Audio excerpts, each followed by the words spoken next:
Le secrétaire au Trésor, Steven Mnuchin, est à la tête de cette délégation.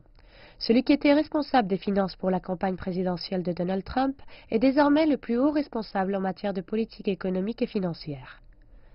S'étant opposé autrefois à l'imposition de taxes, Mnuchin était connu pour ses positions pro-mondialisation.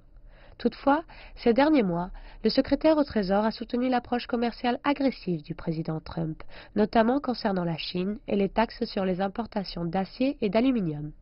Le représentant au commerce des États-Unis, Robert Lighthizer, a la réputation d'être un négociateur coriace.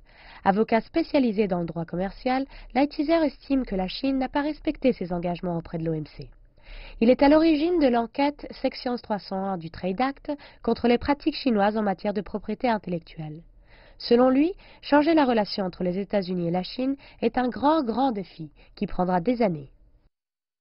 Conseiller en commerce et production de la Maison-Blanche, Peter Navarro est un allié de Lighthizer et le principal opposant de la Chine parmi les membres de cette délégation.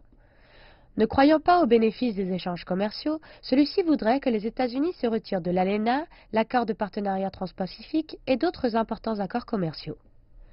Lors d'une récente interview accordée à la chaîne Fox Business News, il a affirmé que les taxes imposées par Washington visent à indemniser les États-Unis pour les pertes causées par les échanges.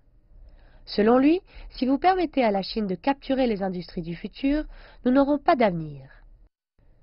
Larry Kudlow est le nouveau directeur du Conseil économique national.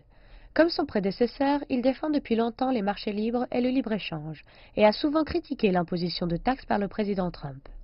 Toutefois, depuis qu'il a accepté ce nouveau poste, il affirme que les taxes sont une tactique de négociation visant à créer une relation commerciale plus juste.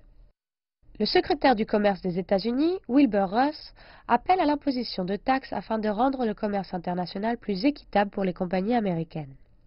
Sa position sur la Chine n'est pas claire. En effet, il s'est dit favorable aux menaces du président Trump concernant une augmentation des taxes, tout en affirmant qu'une guerre commerciale était improbable.